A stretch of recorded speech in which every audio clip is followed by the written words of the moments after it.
दोस्तों, महाभारत युद्ध के यूं तो कई कारण गिनाए जा सकते हैं, लेकिन भली भांति विचार करने के बाद यह सिद्ध हुआ कि ये चार कारण नहीं होते तो महाभारत युद्ध कभी होता ही नहीं। अब ये चार कारण क्या थे, आइए हम आपको बताते हैं। महाभारत का युद्ध कहाँ हुआ था?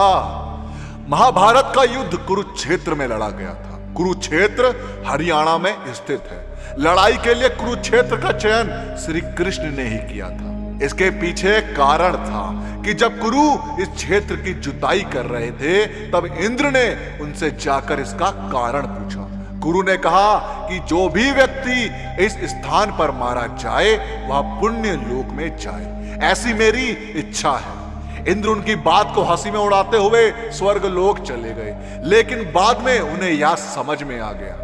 ये बात भीष्म, कृष्ण आदि सभी जानते थे, इसलिए महाभारत का युद्ध कुरुक्षेत्र में लड़ा गया। महाभारत के वन पर्व के अनुसार कुरुक्षेत्र में आकर सभी लोग पाप मुक्त हो जाते हैं। यहां तक कि यहां की उड़ी हुई धूल के कण पापी को परम पद देते हैं। नारद पुराण में कहा गया है कि ग्रहों, नक्षत्रों एवं तारा गणों को काल गति से नीचे गिर पड़ने का भय है, किंतु वे जो कुरुक्षेत्र में मरते हैं पुनः पृथ्वी पर नहीं गिरते, अर्थात वे पुनः जन्म नहीं लेते। भगवत गीता के प्रथम श्लोक में कुरुक्षेत्र को धर्म क्षेत्र कहा गया है। क्यों हुआ था महाभारत का यह युद्ध? कुरुक्षेत्र में कौरवों और पांडवों के मध्य कुरु साम्राज्य के सिंहासन की प्राप्ति के लिए युद्ध लड़ा गया था। हालांकि युद्ध लड़े जाने के और भी कई कारण थे। कहते हैं कि यदि कौरव पांडवों को 5 गांव दे देते तो युद्ध नहीं होता। दूसरा कारण यह है कि यदि कौरव और पांडव जुआ नहीं खेलते तो भी युद्ध नहीं होता। चलो, यदि खेल भी लिया था तो द्रौपदी को दांव पर नहीं लगाते तो भी युद्ध टल जाता। तीसरा कारण यह है कि यदि द्रौपदी दुर्योधन को अंधे का पुत्र अंधा नहीं कहती तो उसका चीरहरण नहीं होता और ना ही युद्ध होता।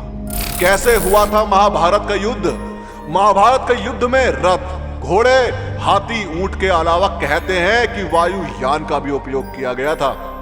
अस्त्र और शस्त्र दोनों ही अलग अलग प्रकार के घातक हथियार थे। अस्त्र उसे कहते थे जो किसी मंत्र या किसी यंत्र द्वारा संचालित होते थे, और शस्त्र उसे कहते थे जो हाथों से चलाए जाते थे। अस्त्रों को मंत्रों द्वारा दूरी से फेंकते थे, जैसे पाशुपतास्त्र, ब्रह्मास्त्र, गरुड़ास्त्र आदि। इन सभी को दिव्यास्त्र कहते थे। शास्त्रों को हाथ से भी चलाया जाता था। शास्त्र 2 प्रकार के होते थे, यंत्र शास्त्र और हस्त शास्त्र। महाभारत के सबसे महत्वपूर्ण पात्र भगवान कृष्ण और पांडवों ने इस तरह नश्वर संसार को छोड़ दिया। इसके बाद कलयुग शुरू हुआ, जो अभी तक चल रहा है। जानकारी के अनुसार अब तक कलयुग के 5000 साल पूरे हो चुके हैं। कलयुग की अवधि क्या है, इस पर अलग अलग मत देखने को मिलते हैं।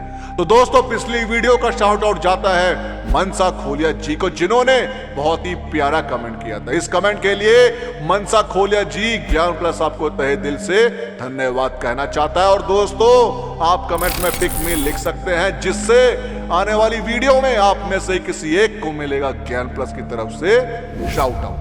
दोस्तों, आपका महाभारत के युद्ध के बारे में क्या कहना है, हमें कमेंट्स के माध्यम से जरूर बताएं। और इस वीडियो का पार्ट 2 चाहिए हो तो कमेंट्स में पार्ट 2 जरूर लिखें। और साथ ही साथ अगर आपको हमारी आज की ये वीडियो पसंद आई हो तो टारगेट रखते हैं 5000 लाइक। अब 5000 लाइक इतने ज्यादा तो है नहीं, तो इस वीडियो को लाइक और शेयर करना ना भूलें। और जिन लोगों ने अभी तक हमारे चैनल को सब्सक्राइब नहीं किया, उनसे मेरी गुजारिश है कि हमसे जुड़े रहने के लिए और ऐसी ही और भी वीडियोस देखने के लिए हमारे चैनल को सब्सक्राइब जरूर करें।